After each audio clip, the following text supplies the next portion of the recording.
Welcome back to Eldridge Park in the top of the 7th, a 1-1 ball game in Game 2 of the Cape Cod Baseball League East Division semifinals between the YD Red Sox and the Orleans Firebirds. It has been a nail-biter all day. John O'Reilly's back on the mound for the Birds. The starter is he'll face Dylan Persinger. He'll ground one to the third baseman bench. A strong throw to first to throw him out. One out in the inning to get a speedy Persinger. Nice play by Bench. But as I was mentioning, John O'Reilly on for his 7th inning of work. This is the most we have seen him out on the mound this year. And he's a starter at Rutgers and is fully embracing tonight. He has been excellent. And the longest outing we've seen from a starter in the regular season, Kirk McCarty went 6 2/3 innings in that nationally televised game on Fox. One out in the inning. Here's Kevin Smith. This is the guy you got to be careful with. Smith hit a home run yesterday, and he flies one to center field. Coming in is Brian Miller. Who's going to make the catch is the question. It will be Miller calling off Ethan Paul for the second out of the inning.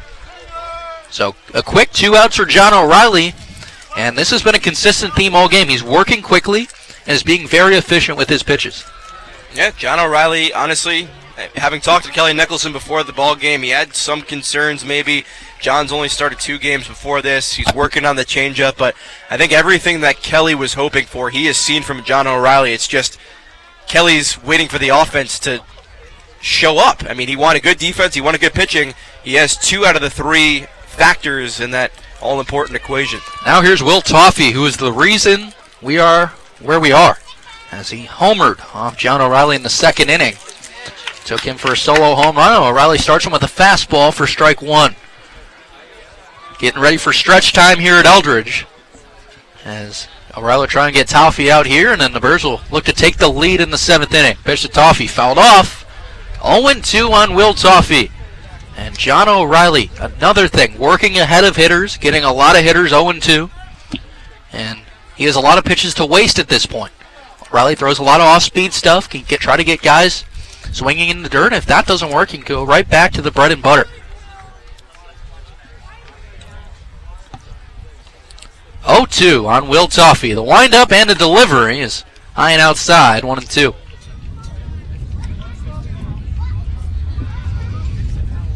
Will Toffey out of Vanderbilt. His teammate, Ethan Paul, is playing over at second.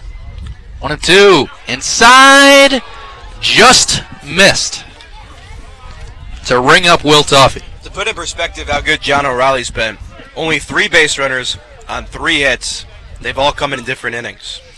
Well, this is the guy O'Reilly's really staying away from. Toffey homered off a hanging curveball, and since then we haven't seen John really throw it. Change up, just low. 2 times in a row, John O'Reilly has just missed the strike zone. And now it's 3-2. What does it take to get Toffey out? The 3-2 from O'Reilly. Outside corner just missed. 3 in a row that just missed the plate, and all quality pitches also from John O'Reilly. Just could not get Toffey out. That's a well-deserved walk for Will Toffey. I don't know how he took any of those pitches. Joseph Carrico, the home plate umpire, a tough nut to crack here. And now it's Brendan Skidmore, another dangerous hitter in this lineup. I think you can go down this entire lineup and say everybody's dangerous. It's incredible how good this lineup is. Skidmore will put it through the hole between third and short. 2 on, 2 out. After a single now for Brendan Skidmore, is Matt Winokur coming to the plate. YD might not have one of the best offenses in the league. You look at their numbers, they had the 5th best average, but they were top 5 in runs scored. Firebirds 3rd best average, 7th in runs scored. So what does that mean? The Firebirds get a lot of hits, but they're not necessarily efficient at bringing runs home. If you allow YD new life, so the 2-out walk to Toffey, then you see a base hit there from Brendan Skidmore, that you can't allow that because YD is the type of team that capitalizes on mistakes. So the Firebirds either have to limit the mistakes when they're on the mound, or they got to start making up with their bats. And the fact that the Birds only have 1 run right now, after they had pretty solid efforts, 2 on in the 2nd, 2 on in the 3rd, runner on in the 4th. They've had base runners basically every inning. It's just nothing to show for it besides the RBI double from Bench. Pitching coach Jamie Quinn just paid a visit to the mound, and So did Riley Adams, the catcher. Will Stokes is cranking it up in the bullpen, and he's getting ready very quickly. So maybe if we see another base hit, that might be it for John. But he got 2 outs extremely quickly. He got Dylan Persinger and Kevin Smith out to start the inning, and has since walked Will Toffey and gave up a single to Brendan Skidmore. Now it's Matt Winokur. O'Reilly from the stretch. Winokur pounds one foul down the left field line. 0-1. Winokur's 0 for 2 here tonight, but another dangerous hitter in the YD lineup. Maybe one of the biggest moments in this ball game right now. First and second, 2 outs. John O'Reilly, who's worked 6 2/3 innings. The pitch count is accumulated. 1-1 ball game in an exhibition game. Elimination game, not exhibition. As turnaround throw to second, tag, he's out! John O'Reilly has picked off Will Toffey at second. The original call was safe at second base by the second base umpire, John Leeds. Then he called Toffey out. The Birds get a huge break. It's stretch time in Orleans, 1-1. You're listening to Firebirds Baseball on the Cape Cod Baseball League Network.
The stretch has been sung, and we're in the bottom of the 7th. I'm Brendan King alongside Logan Raddick. As always, all season, at CCBL Summer of 2016.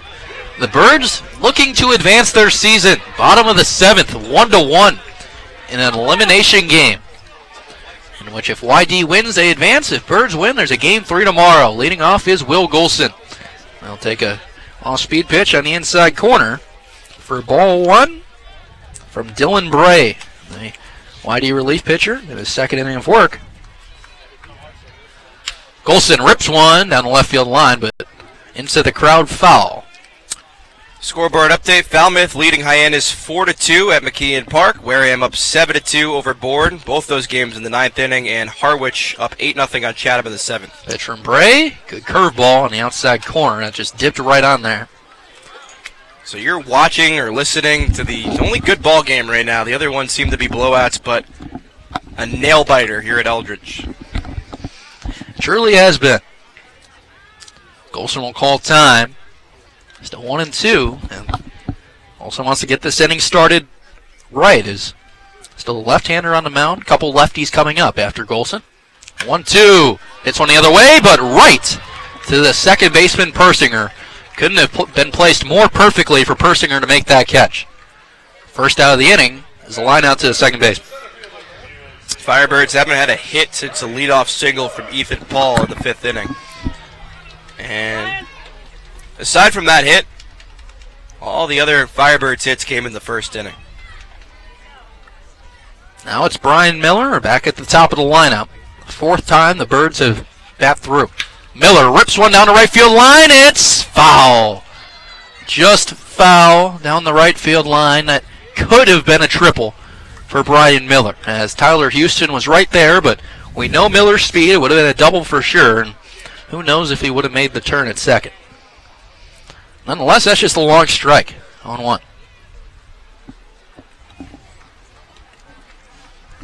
Couple consecutive left-handed hitters here, and that's why Bray's in the ball game. He'll face Miller, Ethan Paul, and if needed, Riley Mahan. Pitch to Miller is lined to the shortstop, Smith, for another lineup. So 2 hard hit balls for both outs. Tough luck for the Firebirds. Tough luck, and you got to think that they're running out of time because YD is a team that you can't let them hang around, and we saw that yesterday. Firebirds, well, they were down the whole game, but you just cannot let the YD Red Sox keep this ball game tied. Firebirds at the top of their order here, and they need to put some runs on the board. Now it's Ethan Paul. First pitch is low at the shins, ball 1. Crowd has stayed strong all night. Not many people have packed up and gone home despite the wind, and they want to see a Birds win.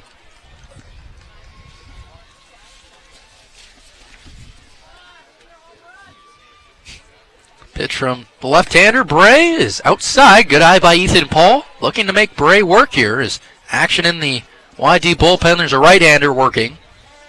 But again, Riley Mahan will follow Ethan Paul. I think Bray will stay as there's a strike in the knees on a fastball.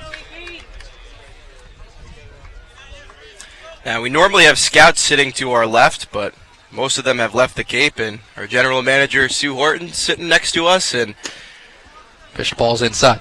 But Sue was honored before the game, the Cape Cod League General Manager of the Year. She just does such a great job with the Firebirds, has done for many years, and it's been a pleasure getting to work with her this year. Hey, anybody that's had a Grantland article about them, that's pretty cool. Pitch ball's outside. Ball 4. It's another Birds base runner, and Logan, you talked about it early on in the ball game. The Birds will take any type of base runner right now. Just get on, even if you need to lean into a pitch and get hit, do it. I mean, that's the situation that the Firebirds are in right now because they need to win this ball game in order to have another ball game in the future. This is it for the Birds, and they need to treat this as if it is their last game of the year, which if they don't score some runs and take a lead, it could be. Mahan will look to bring Ethan Paul home. A gapper could score him. Paul takes his lead off first. Nothing substantial against the lefty, Bray. As Bray will check on Ethan. Doesn't have to slide, just back in there. Doesn't have to get dirty. Boy, the pitching staff for YD, they've loved throwing over to check on Ethan Paul. Ethan has not tried to steal a base yet tonight, but he has been checked on, as you mentioned. And a throw over almost gets past the first baseman, Skidmore. We see a lot of YD pitchers use that little movement as they take their left foot off the mound and fire over off balance. And there are a lot of pitchers that just do not have it, but they continue to do it, and that was almost an error on the pitcher. Just a wrist snap there from Bray. Now we'll have the pitch to Paul Mahan. Inside. Riley 1 for 3. He scored the only run of the ball game for the Firebirds way back in that first inning. On a Garrett Benj double. Bray from the stretch. He's ready. Checks on Paul, and we'll throw over. Paul not going anywhere. Again, didn't really have a big lead off first.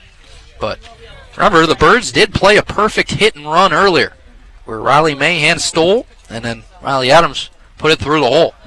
So could they think that will happen again? Scott Pickler and YD. Now the 1-0. Mahan waits on a slider and sends it foul, 1-1.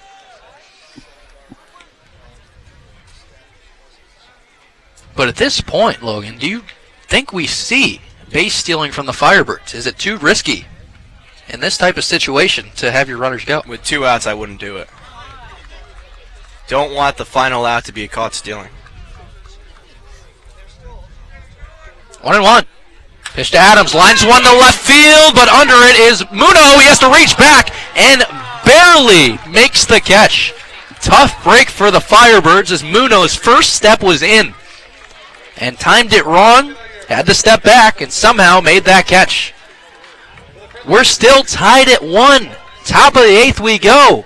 East Division, Game 2. We'll be right back. You're listening to Firebirds Baseball on the Cape Cod Baseball League Network.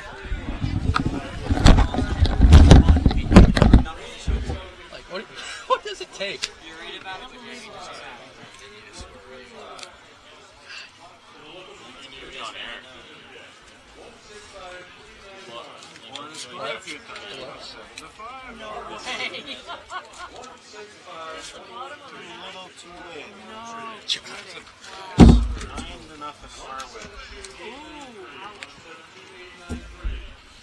I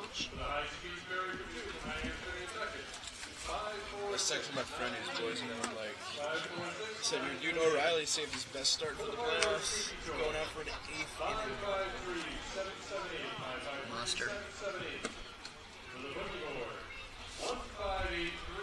So I'm pitch count is no longer a thing for sure.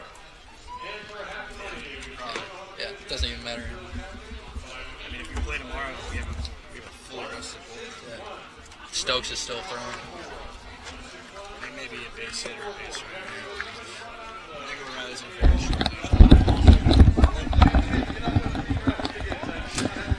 short. So a couple of things have stayed the same all game. It's tied 1-1, and John O'Reilly is still in the ball game for his 8th inning of work for the Firebirds, the most of any Bird starter this year. And O'Reilly is a starter at Rutgers, and he sure pitches a lot.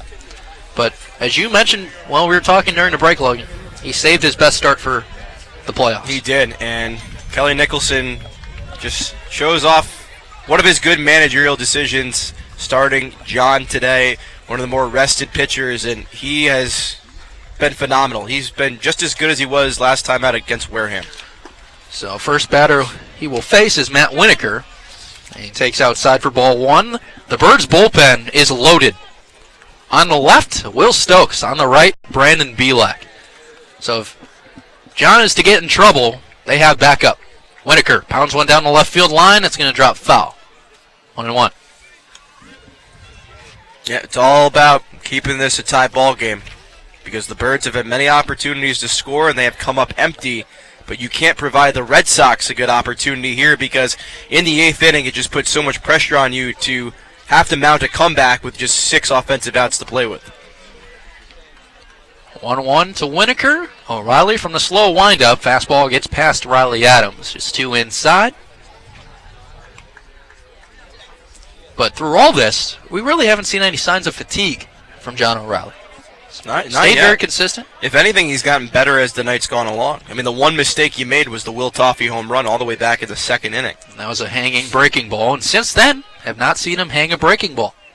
2-1 fastball. Winokur pounds it. Diving catch! Garrett Benj! What a play! Garrett Benj shows off the leather and gives O'Reilly a break. A big first out of the inning. Winokur is retired. A slow liner to third. It sank quickly. Benj starts off about 5 to 7 feet towards the right of the third base bag into foul territory. Lays out just in time for the catch. Big out there for the Birds. Now here's Tyler Houston, who has 1 home run on the year, but it came here at Eldridge Park. He'll pop one up to right center. Going out is Paul. Coming in is Miller. He'll dive. Cannot make it this time.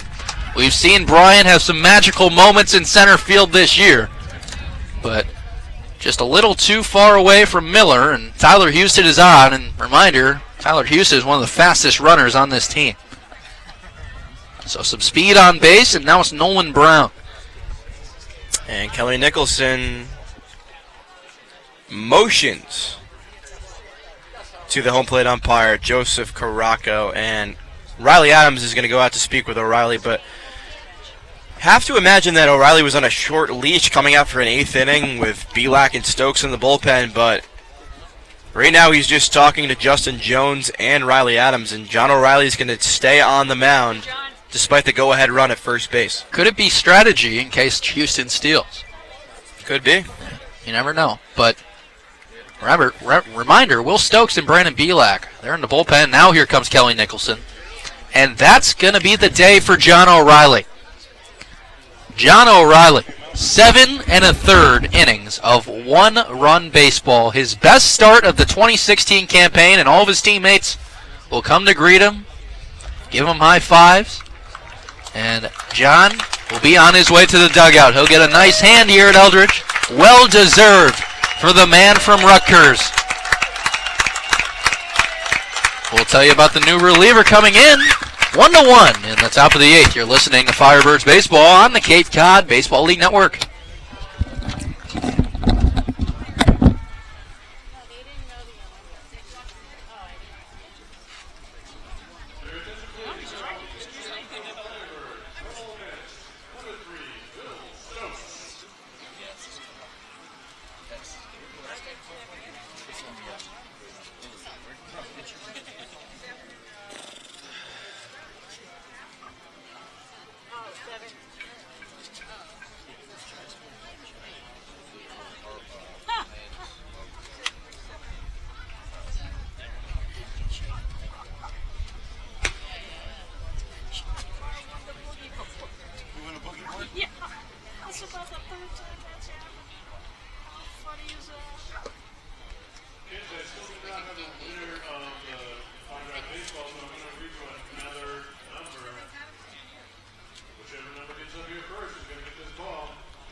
back here on the Cape Cod Baseball League Network. I'm Brendan King, joined alongside my broadcast partners Logan Raddick and Hannah Hartman. Just hoping the season continues, folks. Game 2, 1-1 between the YD Red Sox and the Orleans Firebirds. Pivotal moment in this ballgame as Will Stokes is on as he delivers a strike to Nolan Brown. Will Stokes, the hard-throwing right-hander out of Ole Miss. He's been great lately, 6 foot, 188 pounds out of Meridian, Mississippi. Will this year is 3-1 with a 3.38 ERA. This is his 16th appearance overall. He's worked 18 2/3 innings while striking out 29. Swing and a miss by Nolan Brown. And Will Stokes, this is what he does. He throws strikes. And he pumps in the fastball at that. As for a lot of scouts and for a lot of fans, they'll be asking how hard is Will Stokes throwing. He's one of the hardest throwers on this team. 0-2 on Brown. Pitch, fastball, just missed. Just outside. But a good, really good location from Will Stokes. I'm surprised he didn't get a swing and a miss from Brown. That's hard to lay off. YD has done a great job today of laying off borderline pitches. 1-2. There goes Houston. Throw down. They got him. Houston gunned down by Riley Adams. A big out for the Firebirds, and now it's 2-2 on Nolan Brown. Will Stokes will go for the third out. I mean, Scott Pickler, he's got the 1-0 advantage in the series, but I think that was a questionable call to have Tyler Houston sitting there. I think Riley Adams was ready for that, and it sure looked like he was. 2-2 on Brown. Inside. But Tyler Houston is a fast guy, but reminder, he's got a Will Stokes fastball coming to the plate while Riley Adams is trying to throw him out. That's a pretty good combo. And tough to get to second for any runner. The 3-2 from Stokes. Grounded to the second baseman, Paul. Takes a bad hop, and he's not going to have a play. We'll see what that's ruled. But that took a really bad hop on Ethan Paul and Nolan Brown. A quick runner, as looks like they're going to call that a hit. Well, that will be a single for Nolan Brown. Nolan Brown has speed, too, at first base. 3 stolen bases on the year, and here's Joey Thomas. Thomas out of Cincinnati, and remember, Tyler Houston was thrown out at second, but could that have been a double play if Ethan Paul was able to get that down? Never know. Either way, it's Thomas now. 2 outs, big at bat for Stokes. Starts him with a fastball just below the knees. Also just missed.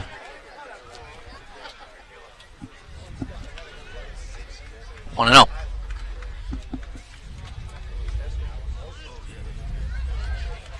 Stokes shaking off Adams, gets his pitch. Fastball slider guy.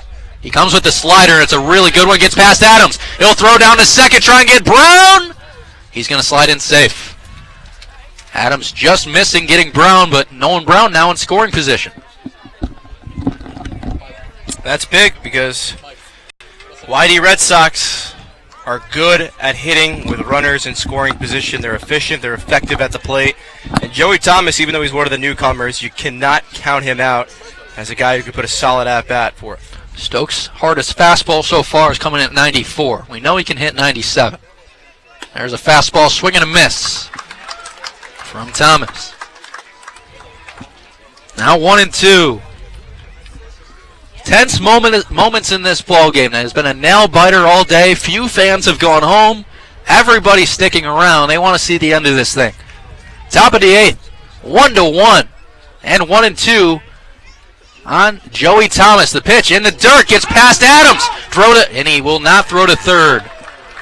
The leading run is 90 feet away, and now it's 2-2 on Joey Thomas. That's what happens. Now Will Stokes is forced to make a big pitch, but a couple of situations that have quickly allowed Brown to reach third, and this is what happens when you don't convert on opportunities at the plate. You leave yourself in a tough situation where if you give up a run, it's a lead for the road team. We'll see what Stokes comes with. The 2-2 slider. That's a base hit. YD takes the lead on a single from Joey Thomas, and it's 2-1.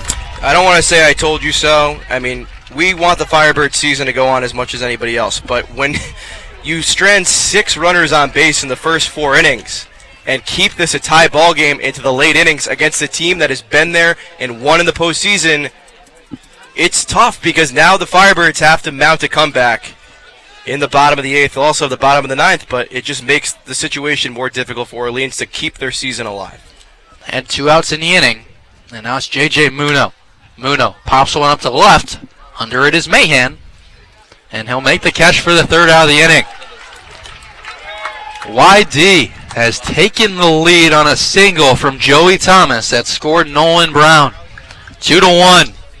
Bottom of the 8th we go. You're listening to Firebirds postseason baseball on the Cape Cod Baseball League Network.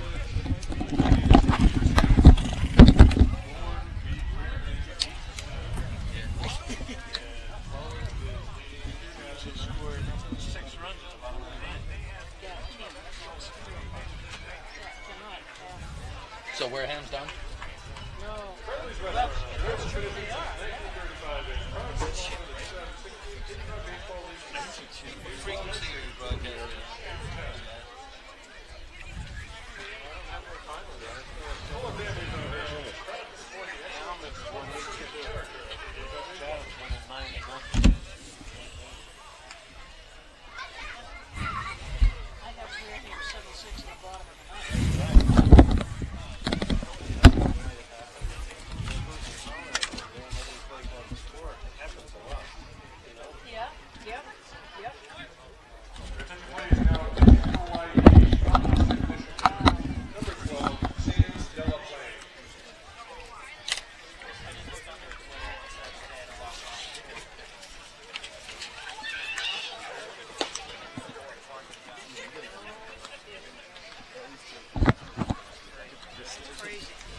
Back here for the bottom of the 8th at Eldridge Park. The YD Red Sox lead the Orleans Firebirds 2-1. And reminder, the Birds must win this game to stay alive in this series. They do end up winning this game. We'll have Game 3 tomorrow in Yarmouth at 4 p.m. But Birds need 1 to tie and 2 to take the lead here in the bottom of the 8th. And they're right in the spot of the lineup where they want to be. 4, 5, and 6, Adams, Benj, and Hazley. They'll face the new pitcher, number 12, Sam Dellaplane. 6 foot, 185-pound right-hander out of San Jose, California. He goes to Eastern Michigan. No record this year with a 4.29 ERA, and this is his 15th appearance overall. He's worked 21 innings and has struck out 23. Final numbers on Dylan Bray, the lefty out of Western Carolina. 2 innings, all zeros except for 2 walks. So Dellaplane in the ball game, as we're usually used to seeing either Nathan Kukta or Calvin Fauché in these spots. I cannot remember seeing Dellaplane this year. Crazy Cape Cod playoff situation to update you on in just a second. And you thought all the drama was here at Eldridge Park. Well, I think you're mistaken. First pitch from Dellaplane, Riley Adams is in there. The Bourne Braves just walked off against the Wareham Gatemen, and the Braves will go to the West Division Finals, and they will play the Falmouth Commodores. Wow. Should be an interesting series. A 1 to Adams, in there again, strike 2, inside corner.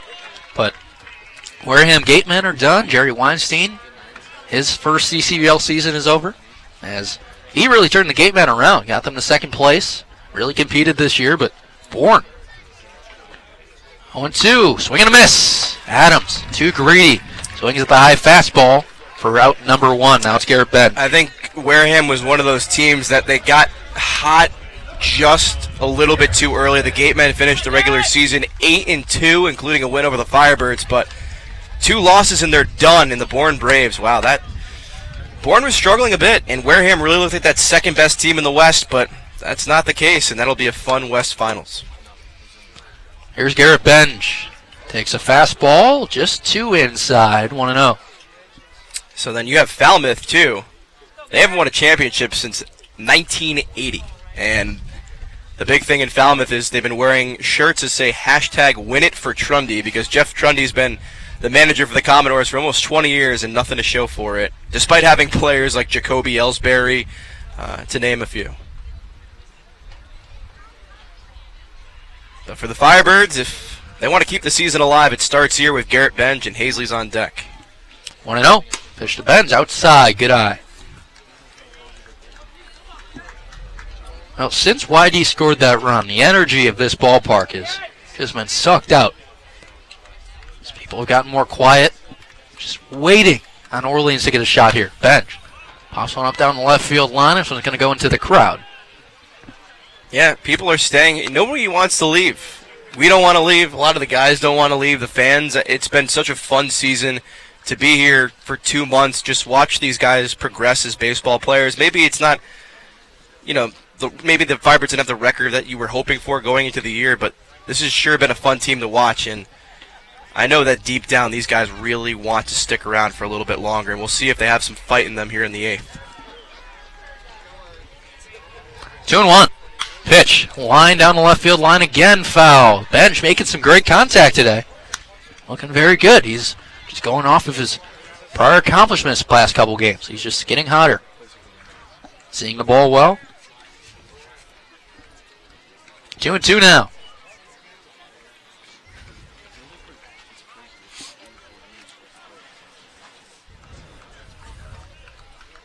Two to Benj. Off-speed pitch. Fouls it off down the left field line again. So Benj just a little late on these pitches, but he's catching up with them just enough to get some power on it. But just not hitting it the right way. And all he's got to do right now is keep it between the lines, keeps fouling them off. It's all good and fun, but you don't win an at-bat by fouling pitches off. You have to come down to either getting on base or being retired. 2-2 to Benj. Fastball. Again rips it down the left field line.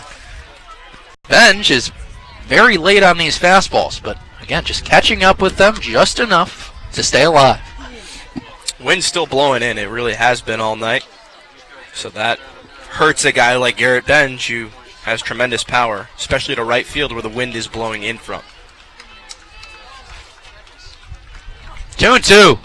Pitch. Off-speed pitch. Fouled off. Benj showing a lot of life here. Showing a lot of battle. He has the only RBI today for the Firebirds as he doubled to score Riley Mahan in the bottom of the first.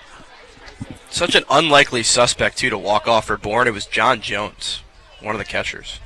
He's not known as one of their better hitters, and that's the beauty of playoff baseball. Another 2-2 to Benj, just outside. Benj forces it full, and fans around Eldridge Park are starting to get weary. Cannot believe that Benj is still in this at-bat.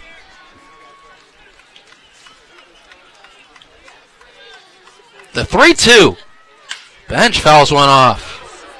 Sound like a broken record already. Keep going to left field, and this has been some at-bat here. And Sam Dellaplane has had to work, but it's a great at-bat. But if Benj comes up empty, then, aside from bumping up the pitch count, it really doesn't do much else. Forcing him to work. Adam Hazley still on deck, waiting patiently for his turn. 3-2.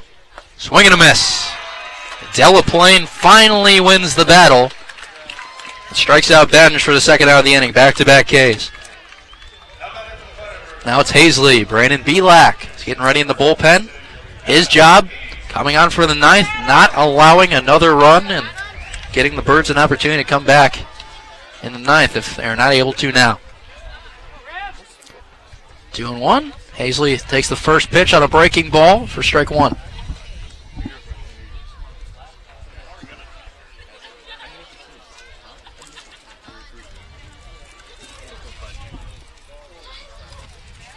Hazley holding the bat on his shoulders. Crouch stance. Where's number 26? 1-0. Hazley kind of fishes for one there down low, but fouls it right back. Hazley's currently 0 for 7 to begin the postseason, and just a clutch player. We know what he can do with the bat, especially in terms of the home run, and saw a walk-off homer here against Falmouth. And a ball over the fence would tie the game. The 0-2 to Hazley. Outside. Just those 4 hits for the Firebirds, 1 in the 5th, and the other 3 came in the first inning. Dellaplane, the 1-2 to Hazley. Curveball just misses.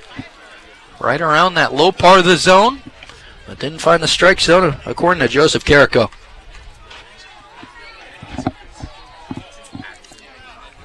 Deuce is wild. 2 balls, 2 strikes, 2 outs. The pitch, high and outside. Another 3-2 count.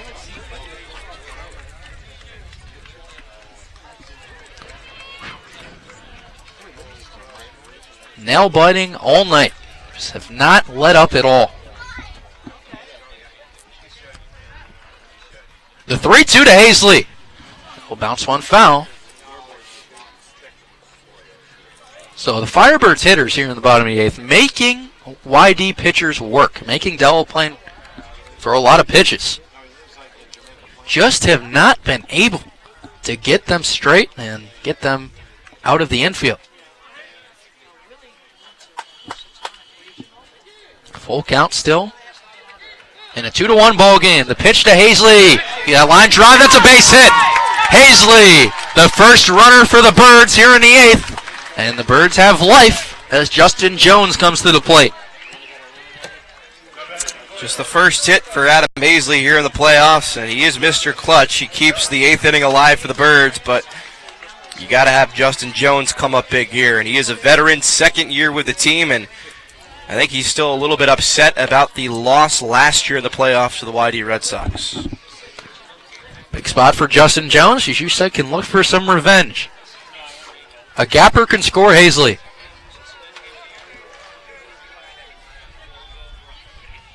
First pitch to Jones is fouled right back. 0-1. Jones does not have an official at-bat today. He's 0 for 0. 2 walks and reached on an error. Well, 0 for 1 with the error.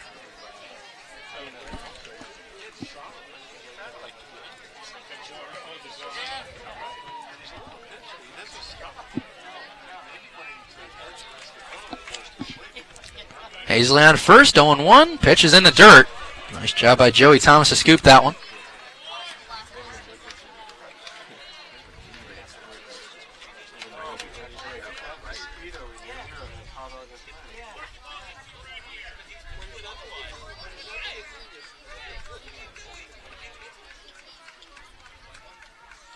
One and one. Jones pops one up. This will get to the shallow outfield grass. Going out is Persinger. Coming in is Houston. Persinger reaches back and makes the catch. Jones not happy with himself. And it's still 2-1 to the top of the 9th we go. Incoming is Brandon Belak. They'll try and hold the YD Red Sox where they are. We'll be right back on the Cape Cod Baseball League Network.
To the top of the ninth we go. YD leads the Birds 2-1. On for the Firebirds is Brandon Belak, the closer. Where's number 16? He's 6'2", 200 pounds. Out of Notre Dame, he's 2-1 this year with a 5.14. This is his 20th overall appearance. He's made 5 saves, 23 1/3 innings pitched, and a struck out 29. Numbers on Will Stokes, 2/3 of an inning, 2 hits, 1 earned run.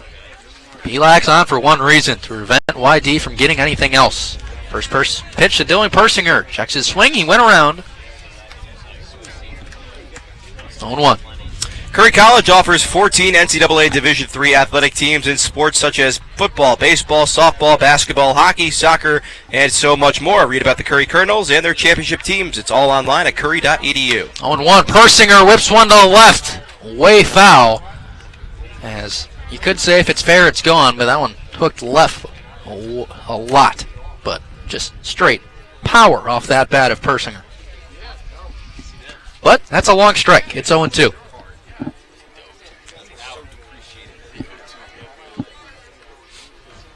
The 0-2 to Persinger. Fastball, swing and a miss. Belak gets him on the high fastball for the first out of the top of the ninth. And, you can rely on Brandon Belak to be the dominant closer that he is. And hopefully he keeps the deficit at just 1. But a little preview to the bottom of the ninth inning. It's going to be 8, 9, and 1 due up for the Firebirds. Keegan McGovern, Will Golson, and Brian Miller. Now it's Kevin Smith, a guy that can seriously do some damage, and he takes a curveball from Belak that stayed high in the zone. It's 1-0.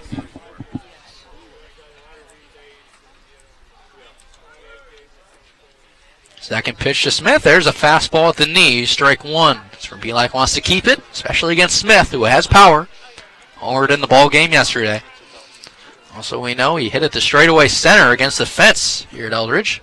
1-1. Smith chops it foul down the third base line. 1-2.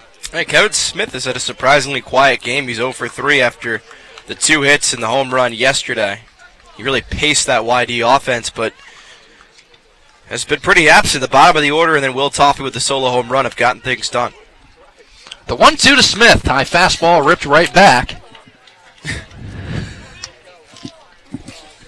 And Miss Sue didn't flinch 1 inch. She's a real veteran.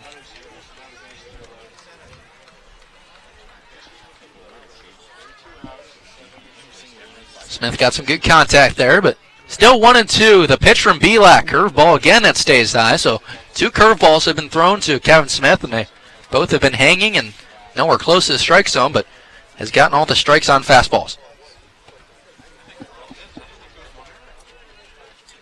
The 2-2 to Smith. Fastball in the dirt. Now full. Belak wants to get out of this as quickly and efficiently as possible. So he can have his team come up in the bottom of the ninth for hopefully a comeback effort.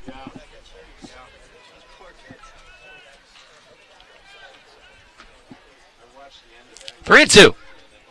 Pitch, fastball. Smith pops one up the center. Going back is Brian Miller. He'll trot back and turn around to make the catch in right center for the second out of the inning. I just want to say this now because if the game ends and the Firebirds lose, obviously the season's over. But Brandon Belak, what an incredible season he's had. He's now thrown 24 innings, 30 strikeouts to just 7 walks, an ERA under 1.5. And this is a guy who is a starter at Notre Dame, was tasked to be the closer for the Birds this year, came on in a lot of games. I mean, he pitched 19 games in the regular season. He had a heavy workload, and he was just phenomenal all year. And he was, as Toffee now pops one up down the left field line. But, yeah, Belak just reliable out of the bullpen. Kelly's right-hand man in the bullpen. Always trusted him to come in during big at-bats, and he's delivered. Going back to Notre Dame next year, if you can add a couple miles per hour on that fastball and get the curveball to where it needs to be a major league pitcher, we'll see some great things out of Brandon. Fastball stays out. I think Brandon likes starting, but I think this summer he realized how good he could be as a closer with that fastball, with the breaking ball, and if he adds another pitch or two, I mean, look out. He's phenomenal. 1-1 to Toffee. Fastball's inside. You know, he could end up being the next John Smoltz. Could be. Starter, closer, across his career. I mean, Belak's got the stuff to be a starter. He's also got the stuff to be an efficient closer. Wherever what guides to him and what his coaches say is going to end up what makes the decision. 2-1. Way outside is coming at 92. I just overthrew that one a little bit. Hitters count for Will Toffee, 3-1. Toffee homered in the second inning. It's one of the RBIs for YD.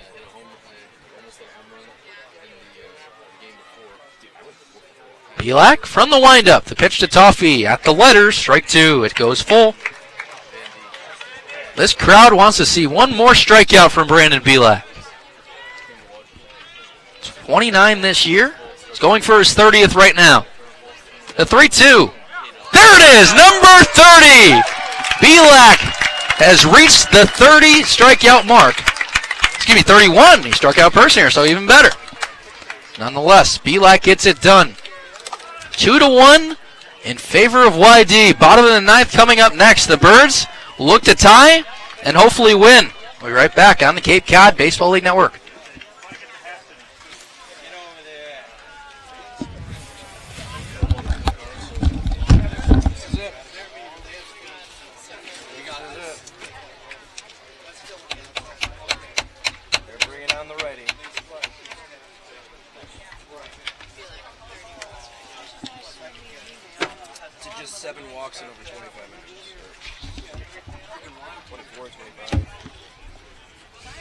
It's our pal Calvin Fauché.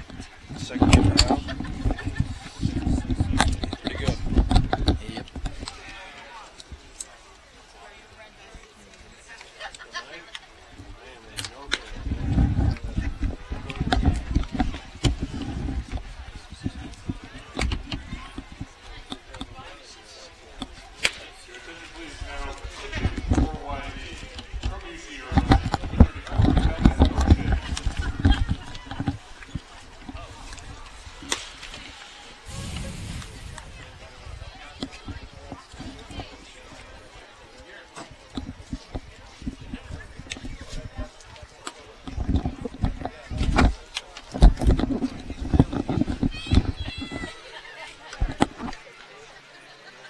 Well, it's crunch time.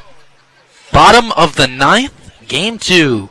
East Division semifinals. The Birds are down 2-1. They need one to tie, two to win to force a game three in YD tomorrow. And to prevent the Birds from reaching that is Calvin Fauché. We've seen him quite a lot this year. Fauché was number 34, 6 foot, 175 pounds. Goes to UC Irvine. He's 3-1 this year with the 3.57. He's made 17 appearances and has struck out 22. The crowd will give Keegan McGovern a nice hand and hope that the Birds can get this thing done. They'll send Keegan McGovern, Will Golson, and Brian Miller to the plate in the bottom of the ninth against Calvin Fauché.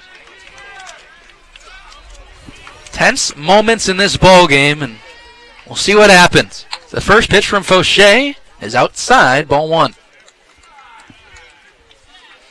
Keegan McGovern has made some strides over the past couple of weeks. During BP the other day, homered and hit it against the bandstand. Curveball drops in right at the knees, strike one. That's a really good one from Calvin Fauché.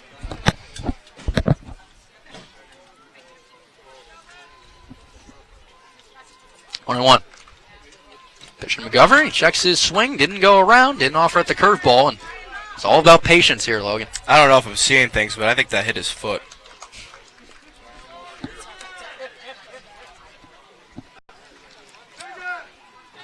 2-1.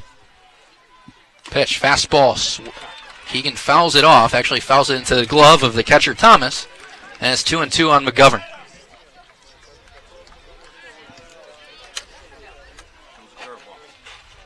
We'll see what Fauché gives McGovern here with two strikes. Keegan's choking up on the bat, and the pitch way outside on the fastball, coming at 93.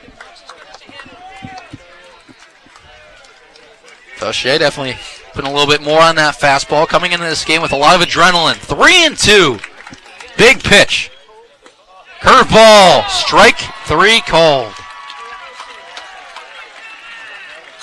Fauché paints the corner with the curveball. One down. That's a big out. Big out. You at least need... You hope for Keegan McGovern putting the ball in play, giving a chance to get on base, but to go down looking. That's tough. And Birds are down to their final 2 outs. It's Will Golson. Will face the righty Fauché. And to the plate he comes with a curveball. Strike 1. That curveball by Fauché just drops out of the air. Probably his best pitch. Golson, after finishing the regular season on a tear, he's now 0 for 7 to begin the playoffs. 0-1, fastball, swing and a miss. Quickly 0-2, Fauché getting ahead of the Birds hitters. Brian Miller's on deck.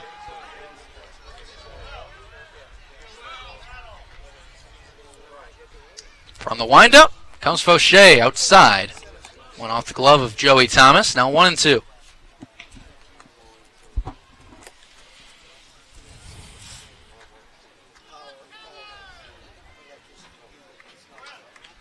Two to 1 ball game. YD leads. If they win, they clinch the semifinals and move on. Ball outside, 2-2. Birds trying to tie this and win it to force a game 3. Pitch to Golson.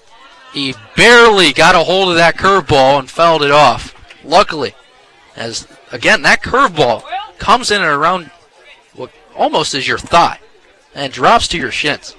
Very good pitch from Fauché. 3-2 to Will Golson. The pitch, curveball, swing and a miss. Would have been ball 4, but Fauché can't lay off the curveball. And the Birds, who have struck out the past 2 batters, are down to their last out of the season. And it's Brian Miller to step in. And with the wind blowing in a little bit, just 1 home run on the season for Brian Miller. Unlikely that he could tie the game with 1 swing of the bat here, but maybe they can get a 2-out rally going. Fauché, pitch to Miller, curveball just outside. The great Orleans crowd stayed on hand tonight. Everybody wants to see this one finish. And the Birds trying to send them home happy. 1-0. Inside on Miller. He stays patient at the plate. 2-0. Ethan Paul's on deck. He'd be followed by Riley Mahan. The inning goes along. 2-0. Inside and low. 3-0. There is no way Miller would have the green light here. Nope. Don't even think about it. Miller should be taking all the way. Fauché pitching away from him. Have not been able to find a strike zone. And ball 4. The Birds' fastest runner is on base with 2 outs for Ethan Paul. Yeah, that's the last guy you want to walk. Brian Miller, 15 stolen bases in the regular season, 3rd in the Cape Cod League, and that is the tying run. And Ethan Paul is 1 for 3. He's also walked, and the season comes down to EP. Miller represents the tying run. Paul represents the winning run. Bottom of the 9th, 2 outs, 2-1 YD leads. First pitch to Paul is high and outside. 5 straight balls from Calvin Fauché. Ethan Paul, I know his parents are tuning in. Big moments for the Vanderbilt Commodore. 1-0. Curveball stays too high. 6 balls in a row from Calvin Fauché. And Joey Thomas is going to call time as Fauché, who struck out McGovern looking, struck out Golson swinging. 2 in a row, and then walked Brian Miller. Now it's 2-0 on Ethan Paul. This is the guy you want up, not only because he swings a solid bat, but Ethan Paul is one of the better eyes on the team and led the Firebirds in on-base percentage for quite some time, so just the guy that you want up in this situation. Tense moments at Eldridge Park. 2-0 to Paul. There's a fastball at the knees. And that came in where it needed to be. Fauché painted at the knees, and it's a good strike. Now 2-1. Paul wants to stay ahead in this at-bat as long as he can. But with that hook from Fauché, you just never know when it's coming. 2-1. Curveball outside. 3-1. Fauché will step off the mound as, by the looks of it, well, after striking out 2, it just seemed to lose control. No one in the bullpen. It's Fauché or bust for YD. 3-1. There's a fastball. Paul fouls one off, and the Birds are down to their last strike of the season. 3-2. Miller on first. He will be running. And it all comes down to this pitch. Come on, buddy, let's go. The crowd claps. Fauché kicks and delivers high and outside. The Birds are still alive. Paul walks, and it's Riley Mahan now. First and second, 2 outs, back-to-back walks. And it's funny how the season comes down to Riley Mahan, the guy who started it off June 10th at Brewster with a 4-hit game. And he's got the tying run at second, the winning run at first. So just extremely high tensions here at Eldridge Park. A single will score Miller. Mahan will try and work a good at-bat against Fauché. First pitch, fastball, inside. Riley Adams is on deck. Honestly, the rate Fauché is going right now, he couldn't hit the side of a barn. His command has just totally gone away from him. 2 strikeouts to begin the inning, and he's losing it right here. Could we see Eldridge Park magic? Could it happen? Game 2 of the playoffs. Pitch to Mahan. Chopper down the first base line. 1-1. Go, buddy. Stretch him out. Mahan made contact with the curveball there. And up to 150 viewers here on live stream. Everybody wants to know what's going on with the Birds. Great crowd at Eldridge. They want to go home happy. 2-1 YD leads. Bottom of the 9th. 2 outs. Runners on first and second. Mahan at the plate. The pitch. Curveball. Strike 2. Squeezed. Totally squeezed there. That pitch was downstairs. Riley Mahan ducked and just... the body language you could see there. He didn't like the call, and now the Birds are down again to their final strike. And this time, it's not a 3-2 count. Riley really has to protect. Fauché from the stretch. And the pitch. Outside. Come on, that's it. Good night.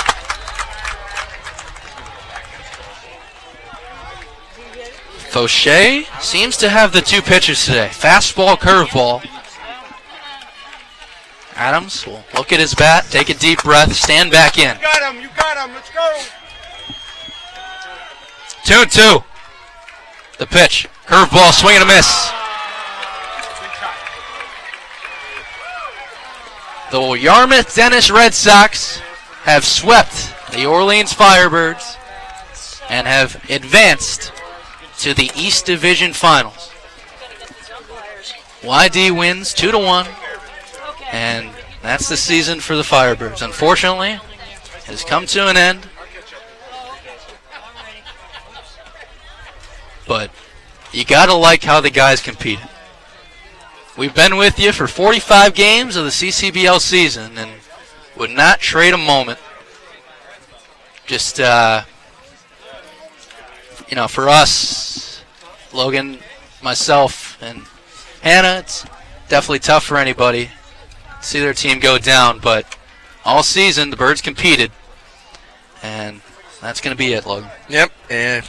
Interesting year. It's tough. The Firebirds, they went 1-7 against YD this year. That's tough to swallow in itself. But, the record might not have been where the Birds wanted it to be, but I think top to bottom, you have to look at the long run of this ball club. And so many promising players on this roster.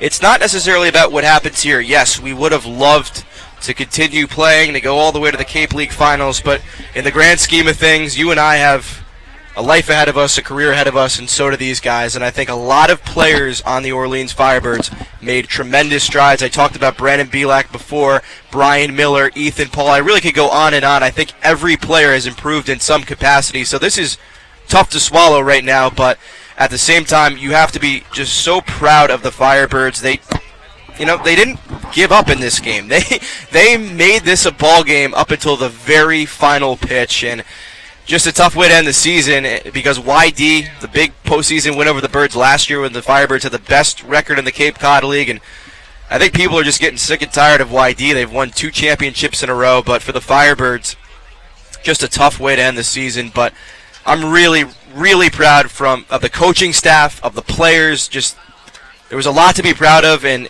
it was such a great summer getting to come out and cover this team day in and day out, and couldn't have asked for a better experience. We'll get Hannah Hartman in here too, so we can all say our goodbyes. We all, the 3 of us, came out here for the same reason that these 3 guys did. That all these guys did on this team, and that was to get better at broadcasting. And we thank you all for joining us all year and joining us along for the ride. And it's been fun. It's been a blast covering this team, and we all do different things. And for Hannah, you've gotten to work with different guys every single day, getting to interview them and getting to know them on a more personal level. Absolutely. It's just, I'm feeling a little bit emotional right now. It was the best summer I could have possibly asked for. The Firebirds organization, the Cape Cod Baseball League, everyone just treats you with respect, and that's what the sport's about. It's not about winning and losing, although it's a little bit more fun to win, but about the way you compete, the way you treat people, and it's been an outstanding experience, and I'm going to start crying, so I'm going to get off now. But thanks for everyone who listened to us the whole year. It was a great time, and thanks to the Firebirds organization for giving us a summer we're never going to forget. Thanks, Hannah. It's been unbelievable. Yeah, but you said it perfectly, Hannah. Go ahead, Lo. You want to go? I mean, I think I said my piece. It was a great experience for us to not only come out here and just get better as broadcasters, but to spend a summer in Cape Cod, which is just one of the best places in the country. I fully believe that. But the Firebirds, it didn't work out the way they wanted it to, but they still made the playoffs. Not every team in the Cape Cod League does, and I'm telling you, you're going to hear a lot of these names for years to come. There is a lot of great talent from the pitching staff and the starting rotation to the bullpen to the entire lineup. This is not the last you're going to hear of most of these guys. There's a lot of potential on this team. The Firebirds had over 15 guys from last year's team drafted in this year's draft. So I just think the sky is the limit for a lot of these guys. You see some of them hugging each other and shaking hands, and it's tough. It was such a fun summer. It was such a fast summer, but I think everyone grew a lot. And just one more thing I want to say about the Orleans Firebirds. You look around, you go to all these teams, all these ballparks, you see how the organization works top to bottom, whether it's the general manager, just anyone involved. And we could not have been luckier to be surrounded by such quality, genuine people. I just cannot say that enough, from the players to the coaches to the people that work with the interns, just top to bottom. There's not one bad person in the Orleans Firebirds organization, just tremendous people, and that's why I think it's the most sad to just say goodbye to this summer. Everyone grew really close. We got close with some of the players. Just these relationships you make out here, the connections that you have from back home and whatever, and it's just really hitting right now. It's we're done here. This is the last game we're doing from Eldridge Park, and it's tough to end this fast. But just one more time, I could not be more proud of just the countless battles that the Firebirds put forth this year. Just a special group of guys to watch, and I'll say it again, these guys are going to be back with a vengeance in professional baseball. Final line score tonight for the YD Red Sox: 2 runs on 6 hits, 1 error. They only left 2 on base, and this was really where the Firebirds were done over. 1 run, 5 hits, 1 error. They left 11 men on base.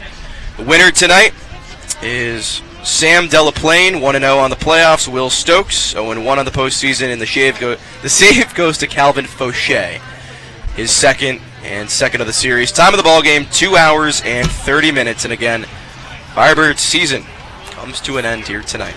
Well, I think we can all agree that was the fastest 2 months of our lives. That was unbelievable, but I guess first of all, as Logan said, I want to thank the organization. I learned about the Cape Cod Baseball League a while ago because my buddy Mark Payton played for the Katua Kettleers, and I had no idea it was this special. I really didn't. And then finding the Orleans Firebirds and being able to network with them, Stu Murray, Elaine Brickman, Nancy Nickerson, Sue Horton, Gene Hornsby, Bob O'Donnell, the executive board have been fantastic, supportive of us, unbelievable. The interns, everybody across the board has been fantastic. My broadcast team, the cottage that we lived in this summer. Hannah, Logan, and I had a chance to live together this summer. Had players over all the time. Everybody had a fun time. Everybody got to know each other really well. And I think we're all going to go back to our respective schools feeling glad, more than glad that we did this, but not only proud. And proud of what the Firebirds did this year at Eldridge Park. Eldridge, after this, will go dark. There'll be snow over it come December. Then next year, you're going to hear 3 new voices come out and support this team. You're going to see a whole new squad of teams and see new Cape League players. It's just the rotation that makes them. We are just happy to live our Cape Dash out here. So, for the final time, from Eldridge Park, for my broadcast partner Logan Raddick, our sideline reporter Hannah Hartman, the YD Red Sox clinched tonight against the Orleans Firebirds in advance, 2-1. This is Brennan King, hoping you enjoyed the broadcast and all the broadcasts over the year. We really appreciate it. Please keep in touch, whoever you are. We've had a fantastic time meeting everybody, and we thank you again. So long from Eldridge Park, and have a safe rest of your summer.